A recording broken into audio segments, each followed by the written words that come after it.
ನಮಸ್ಕಾರ, ರೂಪಾ ಮಧ್ವಾಸ್ ಚಾನಲ್ಗೆ ಮತ್ತೊಮ್ಮೆ ಸ್ವಾಗತ. ಏನಪ್ಪಾ ಇವತ್ತು ರೂಪಾ ಅವರು ವ್ಲಾಗ್ ಮಾಡ್ತಾ ಇದ್ದಾರೆ ಅನ್ಕೊಂಡ್ರಾ? ಹೌದು, ನಾನು ನನ್ನ ಹಸ್ಬೆಂಡ್ ಹಾಗೆ ನನ್ನ ಫ್ರೆಂಡ್ ಶೋಭಾ ಅಕ್ಕ ಹಾಗೂ ಅವ್ರ ಹಸ್ಬೆಂಡ್ ಪ್ರಸಾದ್ ಅಣ್ಣ ಹೋಗ್ತಾ ಇರೋದು ಮುನ್ನಾರ್ ಕಡೆಗೆ. ಸಮ್ಮರ್ ವೆಕೇಶನ್ ಇದೆ, ನಾನ್ ಬೇರೆ ಟೀಚರು, ಮೈಂಡ್ ಸ್ವಲ್ಪ ರಿಫ್ರೆಶ್ ಆಗ್ಲಿ ಅಂತ ನಾವು ಮುನ್ನಾರ್ ಟ್ರಿಪ್ ಪ್ಲಾನ್ ಮಾಡ್ಕೊಂಡ್ವಿ. ಕೇರಳ ಅಂದ್ರೆ ಕೇಳ್ಬೇಕಾ? God's own country. ಟೆಂಪಲ್ಸ್ಗೆ ಫೇಮಸ್, ಹಾಗೆ ಹಿಲ್ ಸ್ಟೇಷನ್ಗೂ ಫೇಮಸ್. ಮುನ್ನಾರ್ ಅಂತ ಒಳ್ಳೆ ಹಿಲ್ ಸ್ಟೇಷನ್, ಅಲ್ಲಿನ ವ್ಯೂ, ಅಲ್ಲಿನ ವೆದರು ಎಲ್ಲ ಸಖತ್ತಾಗಿತ್ತು. ಅದ್ ಹೇಗಿತ್ತು ಅಂತ ನೋಡ್ಬೇಕಾದ್ರೆ ನೀವು ಈ ವಿಡಿಯೋನ ಕಂಪ್ಲೀಟ್ ಆಗಿ ನೋಡ್ಬೇಕು. ಕೇರಳ ಅಂದ್ರೆ ನನ್ನ ಹುಟ್ಟೂರು, ನಾನು ಹುಟ್ಟಿ ಬೆಳೆದಿದ್ದೆಲ್ಲ ಕೇರಳ, ಕಾಸರಗೋಡಲ್ಲಿ. ಸೊ ಕೇರಳ ಜೊತೆಗೆ ನಂಗೇನೋ ಒಂದು ಕನೆಕ್ಷನ್ ಇದೆ. ಚಿಕ್ಕದಿದ್ದಾಗ ನಾನು ಮಲಯಾಳಂ ತುಂಬಾ ಚೆನ್ನಾಗಿ ಮಾತಾಡ್ತಾ ಇದ್ದೆ, ಆದ್ರೆ ಈಗ ಅಷ್ಟು ಮಾತಾಡಕ್ ಬರಲ್ಲ, ಬಟ್ ಅರ್ಥ ಆಗತ್ತೆ. ಸಂಸಾರಕ್ಕಿನ್ನೂ ಯಾರಿಲ್ಲ, പക്ഷെ മനസ്സിലായോ ಅದೊಂದ್ ಸ್ವಲ್ಪ ಒಂದೆರಡು ಲೈನ್ ಹೇಳಿ ಮ್ಯಾನೇಜ್ ಮಾಡ್ಕೋಬಹುದು. ಏನಾದ್ರು ತಪ್ಪು ಹೇಳಿದ್ರೆ ಕ್ಷಮಿಸಿ. ಹಾಗೆ ನಮ್ ಪಯಣ ಸ್ಟಾರ್ಟ್ ಆಗಿತ್ತು. ಬೆಳಗ್ಗೆ ಮುಂಜಾನೆ 4:45ಕ್ಕೆ ನಾವು ವಿಟ್ಲದಿಂದ ಹೊರಟ್ವಿ. ನಾವೊಂದು ಕ್ಯಾಬ್ ಬುಕ್ ಮಾಡ್ಕೊಂಡು ಹೋಗಿದ್ವಿ. ನಾವು 4 ಜನ ಹೊರಟಿದ್ವಿ ಕೇರಳದ ಕಡೆಗೆ. ನಾವು ಇದು ಮುಂಚೆನೂ ಸುಮಾರು ಟ್ರಿಪ್ ಹೋಗ್ತಾ ಇರ್ತೀವಿ. ಒಂದ್ಸಲ ನಾವು ಊಟಿಗೂ ಹೋಗಿದ್ವಿ. ನನ್ ಮಗಳು ಮತ್ತೆ ಅವ್ರ ಮಗಳು ಶ್ರೇಯಾ ತುಂಬಾ ಬೆಸ್ಟ್ ಫ್ರೆಂಡ್ಸ್. ಸೊ ಅದರಿಂದಾನೇ ನಾವು ಫ್ರೆಂಡ್ ಆಗಿರೋದು. ನಾವು ತುಂಬಾ ಒಳ್ಳೆ ಫ್ಯಾಮಿಲಿ ಫ್ರೆಂಡ್ಸ್ ಹಾಗೆ ಟ್ರಿಪ್ ಹೋಗ್ತಾ ಇರ್ತೀವಿ. ಈ ಸಲ ನಾವು ಹೋಗ್ತಾ ಇರೋದು ಮುನ್ನಾರ್ ಕಡೆಗೆ. ಟ್ರಿಪ್ ಸ್ಟಾರ್ಟ್ ಆಗಿದ್ದು ನಮ್ಗೆ ಗೊತ್ತಾಗಿಲ್ಲ, ಯಾವಾಗ ಕಣ್ಣು ರೀಚ್ ಆಯ್ತು ಅಂತ ಗೊತ್ತಾಗಿಲ್ಲ. ಕಾರಲ್ಲಿ ಅಂತ್ಯಾಕ್ಷರಿ ಹಾಡ್ತಾ, ಮನೇಲೆ ತಯಾರು ಮಾಡಿದ ಸ್ನಾಕ್ಸ್ ತಿಂತ ತುಂಬಾ ಎಂಜಾಯ್ ಮಾಡ್ಕೊಂಡು ಕಣ್ಣೂರ್ ರೀಚ್ ಆದ್ವಿ. ಕಣ್ಣೂರಲ್ಲಿ ನಾವು ನಮ್ಮ ಬ್ರೇಕ್ಫಾಸ್ಟ್ ಮುಗಿಸ್ಕೊಂಡ್ವಿ. ಅದ್ರ ಮುಂಚೆ ಒಂದ್ ಸ್ವಲ್ಪ ಟೀ ಬೇಕು ತಗೊಂಡಿದ್ವಿ ನಾವು. ಅದಾದ್ಮೇಲೆ ನಾವು ನಮ್ಮ ಪಯಣ ಸಾಗಿದ್ದು ಕೊಚ್ಚಿ ಕಡೆಗೆ. ಕೊಚ್ಚಿಯಲ್ಲಿ ನಾವು ನಮ್ಮ ಮಧ್ಯಾಹ್ನದ ಊಟನ ಮುಗಿಸಿದ್ವಿ. ರೋಡ್ ಅಂತೂ ತುಂಬಾನೇ ಚೆನ್ನಾಗಿತ್ತು, ನಮಗೆ ಸುಸ್ತೇ ಆಗಿಲ್ಲ ಅಂತ ಹೇಳ್ಬೋದು. ನಾವು ಹೋಗ್ತಾ ದಾರಿಯಲ್ಲಿ ಸಿಗೋ ಕಾಲಡಿ ಕ್ಷೇತ್ರಕ್ಕೆ ನಮ್ಮ ಪಯಣ ಸಾಗಿತ್ತು. ಕಾಲಡಿ ಅನ್ನೋದು ಶ್ರೀ ಆದಿ ಶಂಕರಾಚಾರ್ಯರ ಜನ್ಮಸ್ಥಳ. ಅವರ ಸಮಾಧಿ ಕೂಡ ಅಲ್ಲಿದೆ. ಅವರ ತಾಯಿ ಆರಂಭ ಅವರ ಸಮಾಧಿ ಕೂಡ ಅಲ್ಲೇ ಇದೆ. ಕಾಲಡಿಯಲ್ಲಿ ಬೇರೆ ಬೇರೆ ಕ್ಷೇತ್ರಗಳನ್ನ ನಾವು ನೋಡ್ಬೋದು. ಶೃಂಗೇರಿ ಮಠ ಇದೆ, ಹಾಗೆ ಶ್ರೀ ಕೃಷ್ಣನ ದೇವಸ್ಥಾನ ಇದೆ. ಕ್ರೊಕೊಡೈಲ್ ಘಾಟ್ ಅಂತಾನೆ ಕರೆಯೋ ಮುಟ್ಟಲ್ ಕಡವು ಕೂಡ ಇದೆ. ಹಾಗೆ ಆದಿ ಶಂಕರಾಚಾರ್ಯರ ಕೃತಿಸ್ತಂಭ ಮಂಟಪ ಕೂಡ ಇದೆ. ನಾವು ಮೊದಲಿಗೆ ಹೋಗಿದ್ದು ಆದಿಶಂಕರಾಚಾರ್ಯರ ಕೃತಿಸ್ತಂಭ ಮಂಟಪಕ್ಕೆ. ಇಲ್ಲಿ ಅವರ 9 ಕಥೆಗಳನ್ನ ಅಷ್ಟಭುಜಾಕೃತಿಯ ಮಂಟಪದಲ್ಲಿ ಕೆತ್ತಿ ಚಿತ್ರೀಕರಿಸಿದ್ದಾರೆ. ತುಂಬಾನೇ ಚೆನ್ನಾಗಿದೆ. ಅದನ್ನ ನಾವು ಮೆಟ್ಲು ಹತ್ಕೊಂಡ್ ನೋಡ್ಬೇಕು. 9 ಅವರ ಜೀವನ ಚರಿತ್ರೆಯನ್ನ ಎಷ್ಟು ಚೆನ್ನಾಗಿ ವರ್ಣಿಸಿದ್ದಾರೆ ಅಂದ್ರೆ ನಮಗೆ ಯಾವಾಗ ನಾವು ಮೇಲೆ ತುದಿಯಲ್ಲಿ ತಲುಪಿದ್ವಿ ಅಂತಾನೆ ಗೊತ್ತಾಗಲ್ಲ, ಅಷ್ಟು ಚೆನ್ನಾಗಿದೆ. ಸುಸ್ತೇ ಆಗಲ್ಲ ಅಂತಾನೆ ಹೇಳ್ಬೋದು. ಆದ್ರೆ ನಮಗೆ ಅಲ್ಲಿ ಒಳಗಡೆ ವಿಡಿಯೋ ಚಿತ್ರೀಕರಣ ಮಾಡಕ್ಕೆ ಪರ್ಮಿಷನ್ ಇಲ್ಲದೆ ಇರೋ ಕಾರಣ ನಾನು ವಿಡಿಯೋ ಮಾಡಕ್ ಆಗಿಲ್ಲ. ನನ್ನ ಕೈಲಿ ಎಷ್ಟಾಗಿದೆಯೋ ಅಷ್ಟು ನಾನು ವಿಡಿಯೋ ಕವರ್ ಮಾಡ್ಕೊಂಡಿದ್ದೀನಿ ಇಲ್ಲಿ. ನಂತರ ನಾವು ಹೋಗಿರೋದು ಕ್ರೊಕೊಡೈಲ್ ಘಾಟ್ಗೆ. ಮುಟಲ್ ಕಡವು ಅಂತ ಮಲಯಾಳಮಲ್ಲಿ ಹೇಳ್ತಾರೆ. ಇದು ಪೆರಿಯಾರ್ ನದಿ ತೀರದಲ್ಲಿ ಇರುವಂತದ್ದು. ಈ ಕಥೆಯನ್ನು ನೀವು ಎಲ್ಲರೂ ಕೇಳಿರ್ತೀರಾ. ಶಂಕರಾಚಾರ್ಯರು ಚಿಕ್ಕ ವಯಸ್ಸಲ್ಲಿದ್ದಾಗ ಮೊಸಳೆ ಬಂದು ಅವರ ಕಾಲಿಗೆ ಬಾಯಿ ಹಾಕಿರತ್ತೆ. ಆಗ ಅವರು ಅವರ ತಾಯಿ ಆರಂಭ ಅವರಿಗೆ ನಾನು ಸನ್ಯಾಸ ದೀಕ್ಷೆಯನ್ನು ಪಡೆಯುತ್ತೇನೆ ಅಂತ ಅವರಿಗೆ ಕನ್ವಿನ್ಸ್ ಮಾಡಿರ್ತಾರೆ. ಸೊ ಆ ಕಥೆಯ ಮೂಲ ಇರೋದೇ ಈ ಕ್ರೊಕೊಡೈಲ್ ಘಾಟ್ ಅಂದ್ರೆ ಮುಟಲ್ ಕಡವಿನಲ್ಲಿ. ಸೊ ಇಲ್ಲಿ ಪ್ರಶಾಂತವಾದ ವಾತಾವರಣ ಇತ್ತು. ನದಿ ತುಂಬಾ ಚೆನ್ನಾಗಿ ಹರಿತಾ ಇತ್ತು. ಪೆರಿಯಾರ್ ನದಿ ಅಂತ ಹೇಳ್ತಾರೆ ಮಲಯಾಳಮಲ್ಲಿ, ಕನ್ನಡದಲ್ಲಿ ಪೂರ್ಣ ನದಿ ಅಂತಾನೆ ಹೇಳ್ತಾರೆ. ಸೊ ಈ ಜಾಗಕ್ಕೂ ನಾವು ಹೋಗಿದ್ವಿ. ವಿಶಾಲವಾದ ನದಿ, ತುಂಬಾನೇ ಹಿತವಾಗಿತ್ತು ಮನಸ್ಸಿಗೆ. ಅನಂತರ ನಾವು ಹೋಗಿದ್ವಿ ಶ್ರೀಕೃಷ್ಣ ದೇವಸ್ಥಾನಕ್ಕೆ. ಇಲ್ಲಿ ಶಂಕರಾಚಾರ್ಯರು ತಮ್ಮ ಬಾಲ್ಯದಲ್ಲಿದ್ದಾಗ ಕೃಷ್ಣನನ್ನ ಪ್ರಾರ್ಥನೆ ಮಾಡ್ತಾ ಇದ್ದ ದೇವಸ್ಥಾನ ಅಂತಾನೆ ಹೇಳ್ಬೋದು. ತುಂಬಾನೇ ಚೆನ್ನಾಗಿದೆ. ನಂತರ ಇಲ್ಲಿ ಹತ್ರದಲ್ಲಿ ನದಿ ತೀರದಲ್ಲಿ ಶೃಂಗೇರಿ ಮಠ ಇದೆ, ಅಲ್ಲಿಗೆ ನಾವು ಹೋಗಿದ್ವಿ. ಶೃಂಗೇರಿ ಮಠದಲ್ಲಿ ಆದಿ ಶಂಕರಾಚಾರ್ಯರು ಹಾಗೂ ಶಾರದಾಂಬೆ ಅವರ ಮೂರ್ತಿ ಇದೆ. ನೋಡಕ್ಕೆ ಕಣ್ ತುಂಬಿ ಬಂತು ನಮಗೆ. ಹಾಗೆ ಅವರ ಶಂಕರಾಚಾರ್ಯರು ಹಾಗೆ ಅವರ ತಾಯಿ ಆರಂಭ ಅವರ ಸಮಾಧಿ ಕೂಡ ಇಲ್ಲೇ ಇದೆ. ಅಲ್ಲಿ 24 ಗಂಟೆಗಳ ಕಾಲ ದೀಪ ಉರಿಯುತ್ತೆ. ಅದೊಂದು ತುಂಬಾ ವಿಶೇಷವಾದ ಜಾಗ, ಮನಸ್ಸು ತುಂಬಿ ಬಂತು. ಹಾಗೆ ಇಲ್ಲಿ ಶ್ರೀ ಶಂಕರಾಚಾರ್ಯ ಯೂನಿವರ್ಸಿಟಿ ಆಫ್ ಸಂಸ್ಕೃತ್ ಕೂಡ ಇದೆ. ಮಕ್ಕಳಿಗೆ ವಿದ್ಯಾಭ್ಯಾಸ ಕೂಡ ಈ ಯೂನಿವರ್ಸಿಟಿ ನೀಡ್ತಾ ಇದೆ.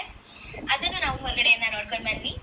ಎಲ್ಲರೂ ಕಾಲಡಿಗೆ ಒಂದು ಸಲ ಭೇಟಿ ನೀಡಬೇಕು ಅಂತ ನಾನು ಈ ವಿಡಿಯೋ ಮೂಲಕ ಕೇಳ್ಕೊಳ್ತಾ ಇದ್ದೀನಿ. ಯಾಕಂದ್ರೆ ಶಂಕರಾಚಾರ್ಯರು ಮಾಡಿದ ಸಾಧನೆ ಅಷ್ಟಿಷ್ಟಲ್ಲ, ಅವರು ಅವರ ಜೀವನ ಪರ್ಯಂತ ಬದುಕಿದ ಕೆಲವು ವರ್ಷಗಳಲ್ಲಿ ಅವರು ಮಾಡಿದ ಸಾಧನೆ ಮಾತ್ರ ಅಪಾರ ಅಂತಾನೆ ಹೇಳ್ಬೋದು. ಅಲ್ಲಿ ಒಂದು ಕತೆ ಕೂಡ ನಂಗೆ ಜ್ಞಾಪಕ ಬರ್ತಾ ಇದೆ ಈಗ ಹೇಳ್ಬೇಕಂದ್ರೆ. ಆದಿ ಶಂಕರಾಚಾರ್ಯರು ಕಾಲ್ನಡಿಗೆಯಲ್ಲಿ ಕೇರಳದಿಂದ ಕಾಶ್ಮೀರಕ್ಕೆ ಹೋಗಿರ್ತಾರೆ. ಕಾಶ್ಮೀರದಲ್ಲಿ ತಾಯಿ ಶಾರದಾಂಬೆಯನ್ನು ತಮ್ಮ ತಪಸ್ಸಿನ ಮೂಲಕ ಒಲಿಸ್ಕೊಂಡಿರ್ತಾರೆ. ತಾಯಿ ಹತ್ರ, ತಾಯಿ ನೀನು ನಮ್ಮ ದಕ್ಷಿಣ ಭಾರತದ ಕೇರಳಕ್ಕೆ ಬರಬೇಕು ಅಂತ ಬೇಡ್ಕೊಳ್ತಾರೆ. ತಾಯಿ ಶಂಕರಾಚಾರ್ಯರ ತಪಸ್ಸಿಗೆ ಒಲಿದು ಬರ್ತೇನೆ, ಆದ್ರೆ ಒಂದು ಷರತ್ತು ಹಾಕಿರ್ತಾರೆ. ಏನ ಷರತ್ತು ಅಂದ್ರೆ, ಶಂಕರಾಚಾರ್ಯರು ಮುಂದೆ ಸಾಗ್ತಾ ಇರ್ಬೇಕು, ತಾಯಿ ಅವರನ್ನ ಹಿಂಬಾಲಿಸ್ತಾರೆ. ಯಾವುದೇ ಕಾರಣಕ್ಕೂ ಶಂಕರಾಚಾರ್ಯರು ಹಿಂದೆ ತಿರುಗಿ ನೋಡ್ಬಾರ್ದು ಅಂತ ತಾಯಿ ಹೇಳಿರ್ತಾರೆ. ಯಾವಾಗ ನೀನು ಹಿಂದೆ ತಿರುಗಿ ನೋಡ್ತೀಯೋ ನಾನು ಅದೇ ಜಾಗದಲ್ಲಿ ಸ್ಥಾಪನೆಗೊಳ್ತೀನಿ ಅಂತ ಹೇಳ್ತಾರೆ. ಇದು ಒಂದು ಕತೆ ವಾಡಿಕೆಯಾಗಿದೆ. ಹೀಗೆ ಸುಮಾರು ಕತೆಗಳಿವೆ, ಅದರಲ್ಲಿ ಇದು ಒಂದು ಕೂಡ. ಹಾಗೆ ಏನಾಗುತ್ತೆ ಅಂದ್ರೆ, ಶಂಕರಾಚಾರ್ಯರು ಮುಂದೆ ಸಾಗ್ತಾ ಇರ್ತಾರೆ, ತಾಯಿಯವರ ಹಿಂಬಾಲಿಸ್ತಾ ಬರ್ತಾ ಇರ್ತಾರೆ. ಕೊಡಚಾದ್ರಿ ಬೆಟ್ಟದ ಸಮೀಪ ತಾಯಿಯ ಹೆಜ್ಜೆಯ ಝೇಂಕಾರದ ಸದ್ದು ನಿಲ್ಲುತ್ತೆ. ಶಂಕರಾಚಾರ್ಯಕ್ಕೆ ಏನೋ ಕಸಿವಿಸಿ ಆಗುತ್ತೆ. ತಾಯಿ ತನ್ನನ್ನ ಹಿಂಬಾಲಿಸ್ತಾ ಇದ್ದಾರಾ ಇಲ್ವಾ ಅಂತ ನೋಡಕ್ಕೆ ಶಂಕರಾಚಾರ್ಯರು ಹಿಂದೆ ತಿರುಗಿ ನೋಡ್ತಾರೆ. ಆಗ ತಾಯಿ ಕೊಲ್ಲೂರಿನ ಮೂಕಾಂಬಿಕೆಯಾಗಿ ಅಲ್ಲಿ ಪ್ರತಿಷ್ಠಾಪನೆಗೊಳ್ಳುತ್ತಾರೆ. ಶಂಕರಾಚಾರ್ಯರು ಬೇಡ್ಕೊಳ್ತಾರೆ ತನ್ನ ಹುಟ್ಟೂರಾದ ಕೇರಳದಲ್ಲಿ ನೆಲೆಸಬೇಕು ಅಂತ. ಅದಕ್ಕೆ ತಾಯಿ ಮೂಕಾಂಬಿಕೆ ಏನ್ ಹೇಳ್ತಾರೆ ಅಂದ್ರೆ, ನಾನು ಪ್ರತಿದಿನ ಕೊಲ್ಲೂರಲ್ಲಿ ಭಕ್ತಾದಿಗಳಿಗೆ ದರ್ಶನ ಕೊಡೋ ಮೊದಲೇ ಕೇರಳದ ಚೊಟ್ಟನ್ನಿಕ್ಕರ ಭಗವತಿ ದೇವಸ್ಥಾನದಲ್ಲಿ ಭಗವತಿಯಾಗಿ ಬಂದು ಜನರಿಗೆ ದರ್ಶನ ನೀಡಿ ಅನಂತರ ಕೊಲ್ಲೂರಲ್ಲಿ ನಾನು ಭಕ್ತಾದಿಗಳಿಗೆ ದರ್ಶನ ನೀಡ್ತೀನಿ ಅಂತ. ಈಗ ಕೂಡ ಕೊಲ್ಲೂರು ಮೂಕಾಂಬಿಕೆ ದೇವಸ್ಥಾನದ ಬಾಗಿಲು ಕೇರಳದ ಚೊಟ್ಟನಿಕಾರ ಭಗವತಿ ದೇವಸ್ಥಾನದ ಬಾಗಿಲು ತೆಗೆದು ಅಲ್ಲಿ ಪೂಜೆ ಆದ ನಂತರ ತೆರೆಯುತ್ತದೆ ಅನ್ನೋ ವಾಡಿಕೆ ಇದೆ. ಈಗ ಕೂಡ ಅದು ನಡೀತಾ ಬರ್ತಾ ಇದೆ. ಸೊ ಇದು ಒಂದು ಕತೆ ಆಗಿದೆ. ಈ ತರ ಸುಮಾರು ಕತೆಗಳಿವೆ ಶಂಕರಾಚಾರ್ಯರ ಬಗ್ಗೆ. ಅವ್ರ ಬಗ್ಗೆ ಹೇಳಕ್ಕೆ ಮಾತುಗಳು ಸಾಲ್ತಿಲ್ಲ ನಂಗೆ. ನಾವು ಹವ್ಯಕರು ಶಂಕರಾಚಾರ್ಯರ ಶಿಷ್ಯ ವೃಂದದವರು. ಅವರ ಪೀಠವನ್ನ ನಾವು ಪೂಜಿಸ್ತೇವೆ. ನಾವು ಮುನ್ನಾರ್ಗೆ ಆನ್ ದ ವೇ ಹೋಗ್ತಿರುವಾಗ ನಮ್ಗೆ ಕಾಲಿಡಿಯಂತಹ ಪುಣ್ಯ ಕ್ಷೇತ್ರ ನೋಡುವ ಭಾಗ್ಯ ನಮ್ಮದಾಯ್ತು ಅಂತ ನಮ್ಗೆಲ್ಲರಿಗೂ ತುಂಬಾ ಸಂತೋಷವಾಗಿದೆ.